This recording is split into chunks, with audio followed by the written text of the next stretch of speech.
Hi friends, welcome to my channel. இன்னைக்கு நான் பார்க்க போற ரெசிபி குழந்தைகளுக்கு ரொம்ப பிடிச்ச வெஜிடபிள் சமோசா தான் பார்க்க போறோம். இது ரொம்ப ஈஸியா நம்ம வீட்லயே செய்யலாம். எப்படி செய்யலாம் நம்ம வாங்க போய் பார்க்கலாம். இதுக்கு தேவையான பொருட்கள் ஒரு வெங்காயம், ஒரு என்ன வெஜிடபிள்ஸ் போட்டுருக்கு அது வேணா எடுத்துக்கலாங்க. நான் கேரட், பீன்ஸ், பட்டாணி இதெல்லாம் எடுத்து வச்சிருக்கேன். உங்ககிட்ட சப்போஸ் பீட்ரூட் இருக்கு அந்த மாதிரி இருக்குன்னா அதை கூட நீங்க எடுத்துக்கலாம். இதுக்கு தேவையான மாவு கோதுமை மாவு வந்து 1 கப் அப்படினா அதுக்கு 1/2 கப் மைதா மாவு எடுத்து நான் கொஞ்சம் லைட்டா உப்பு போட்டு பிணைஞ்சு எடுத்து வச்சிருக்கேன். அதுக்கு அப்புறம் வந்து பாத்தீங்கன்னா நான் கொடுத்திருக்க வெஜிடபிள்ஸ் எல்லாம் இந்த மாதிரி ஒரு pan எடுத்து எண்ணெய் ஊத்தி இந்த மாதிரி எல்லா என்னென்ன வெஜிடபிள்ஸ் நான் கொடுத்திருக்கோம் அந்த வெஜிடபிள்ஸ் எல்லாம் இந்த மாதிரி நல்லா டீப் ஃப்ரை பண்ணிக்கோங்க. தண்ணி எதுவும் ஊத்த கூடாது. அதுக்காக எண்ணெய் நிறைய ஊத்தணும்னு சொல்ல வரல. கொஞ்சம் சிம்லயே அடுப்புல வச்சு இந்த மாதிரி டீப் ஃப்ரை லைட்டா உப்பு, மிளகாய்த்தூள், மஞ்சள்தூள் போட்டு நல்லா ஃப்ரை பண்ணி வேக வச்சு எடுத்துக்கோங்க. எண்ணெயிலேயே ஃப்ரை ஆகிற மாதிரி வேக வச்சு எடுத்துக்கோங்க. உப்பு போடுறேன். இப்போயே மிளகாத்தூள் போட்டால் ஒரு மாதிரி ஸ்மெல் வரும் அப்படிங்கிறனால வந்து லாஸ்ட்டாக கொஞ்சம் ஒரு 10 நிமிஷம் நல்லா ஆஃப் ஃப்ரை ஆனதுக்கப்புறம் நான் மிளகாத்தூளும் மஞ்சத்தூளும் போட போகிறேன். உங்கள் காரத்துக்கு ஏற்ப நீங்கள் எவ்வளோ வேணால் சேர்த்துக்கலாம். நான் வந்து குழந்தைகளுக்கு சேர்க்குற கிட்ஸுக்கு செய்கிறதுனால கொஞ்சம் அளவான ஸ்பைஸே செஞ்சுருக்கேன். இதுக்கப்புறம் மாவு எடுத்து நம்ம ஆஸ் யூஷுவல் சப்பாத்திக்கு பண்ணுவோம் இல்லைங்களா, தேய்ப்போம் இல்லையா, அதே மாதிரி லேசாக எவ்வளோ லேசாக முடியுமோ அவ்வளோ லேசாக தேய்ச்சிக்கலாம். ஏன்னா 2-3 லேயர் வரதுனால உங்களுக்கு எவ்வளோ லேசுன்னு அவ்வளோ வேணால் சேர்த்து செஞ்சுக்கலாம்.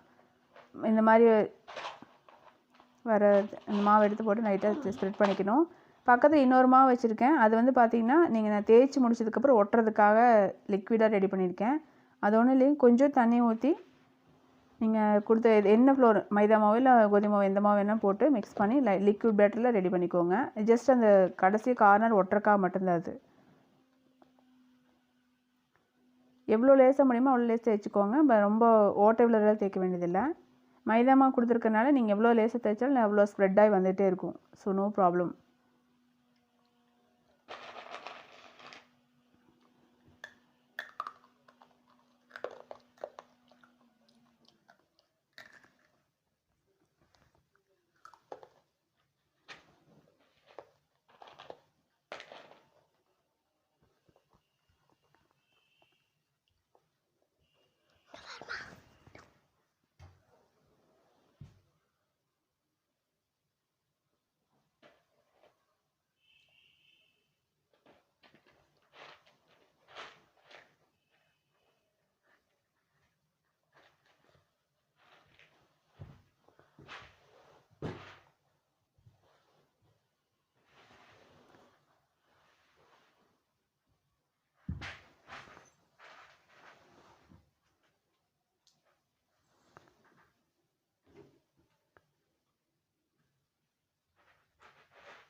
இப்போ தேய்ச்சி முடிச்சாச்சு. இப்போ ஒரு கத்தி மாதிரி எடுத்துகிட்டு எல்லா கார்னர்ஸும் நம்ம ரெக்டாங்கிள் ஷேப்பில் நான் கட் பண்ண போகிறோம்.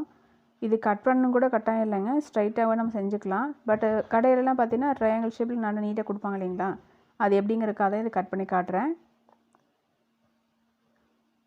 ஒரு கத்தி வச்சு இந்த மாதிரி நான் ஸ்ட்ரைட்டாக இந்த மாதிரி கட் பண்ணி எடுத்துட்டிங்கன்னா நல்லா ரெக்டாங்கிள் வந்துடும்.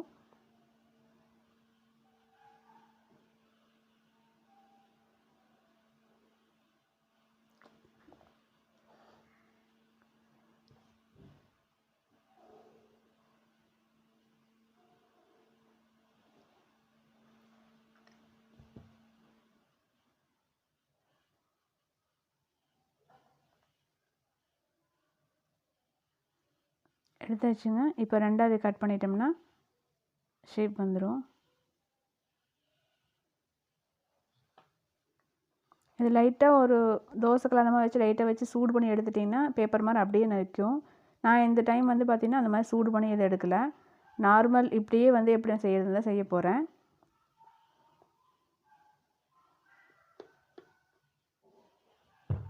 எப்படி ஃபோல்ட் பண்ணுறதுன்னு செய்கிற பாருங்கள். ஒரு கார்னர் எடுத்து இந்த இடத்துல நல்லா மடித்து விட்டிங்கன்னா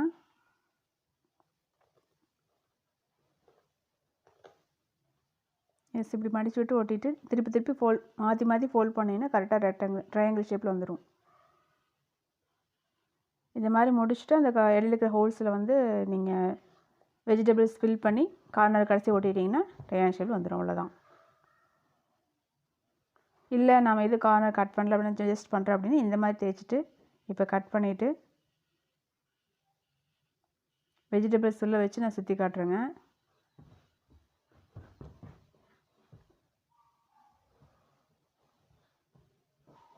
ஆல்ரெடி நம்ம ஃப்ரை பண்ணி வச்சுருக்க வெஜிடபிள்ஸ் எடுத்து உள்ளே போட்டு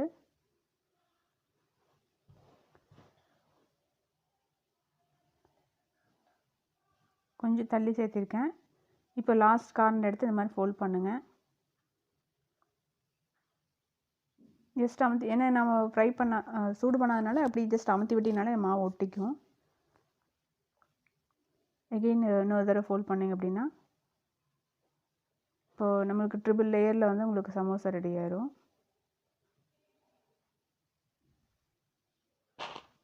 இப்போ முடிஞ்சதுங்க. இந்த கார்னர் வந்து பேஸ்ட் நம்ம ரெடி பண்ணி வச்சுருக்க பேஸ்ட் எடுத்து க்ளோஸ் பண்ணி ஒட்டிட்டா சரிங்க.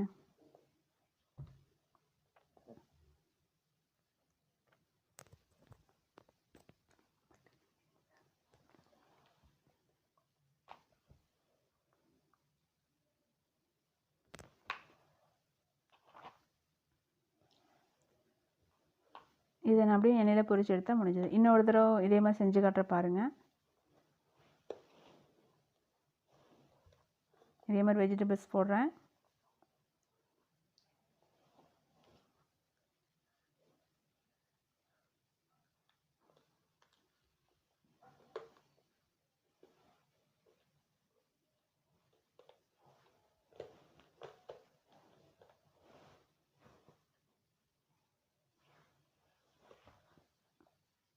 ஆப்போசிட் சைடில் பண்ணிங்கன்னா சரியாக இருக்குங்க.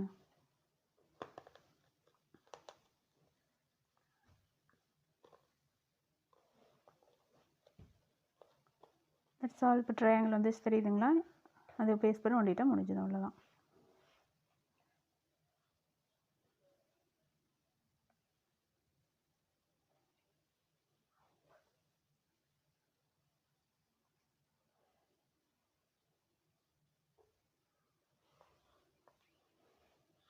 வெஜிடபிள் சமோசாவுக்கு நம்ம ரெடி பண்ணிட்டோம். இதை நம்ம ஃப்ரை பண்ண போகலாம். ஒரு பேனில் எண்ணெய் விட்டுங்க. நல்லா சூடானதுக்கப்புறம் நம்ம ரெடி பண்ணி வச்சுருக்கிறத உள்ளே போட்டு, நீங்கள் உள்ளே போட்டீங்கன்னா அது மேலே வந்து ஒரு பப்ளி மாதிரி வந்துடும். முட்லியாக வரும். ஏன்னா உங்களுக்கு மைதாமா மிக்ஸ் பண்ணிக்கன்னா நல்லா புசு புசுன்னு தான் வரும். இது திருப்பி திருப்பி ஃப்ரை பண்ணிகிட்டே இருக்கணும். உள்ளே இருக்கிற செகண்ட் லேயரும் வேகணும். அதனால் திருப்பி திருப்பி ஃப்ரை பண்ணிட்டே இருந்தீங்க அப்படின்னா ஒரு ப்ரௌன் ஷேப் வந்தோடனே உங்களுக்கு ஸ்டாப் பண்ணி எடுத்துக்கலாம். ரொம்ப அடுப்பு வந்து கொஞ்சம் மீடியம் ஃப்ளேம் வச்சுக்கோங்க. ரொம்ப திடீர்னு மேலே இருக்கிற லேயர் மட்டும் வந்து கருகிரும், உள்ளே இருக்கிறது வேகாது. அதனால் வந்து கொஞ்சம் மீடியம் ஃப்ளேம்லேயே அடுப்பு வச்சுக்கோங்க.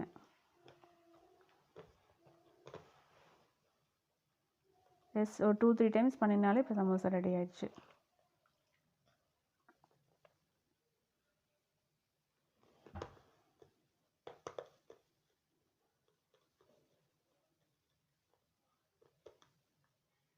அடுத்தது இதே மாதிரி போடுறேன்.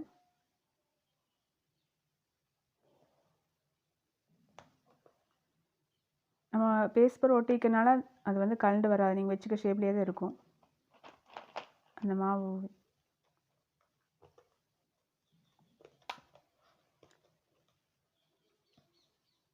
இந்த பபிள்ஸ் வர ரீசன் வந்து மைதா மாவு தாங்க, வேற ஒன்றும் இல்லை. Vegetable samosa ready. Thanks for வாட்சிங்.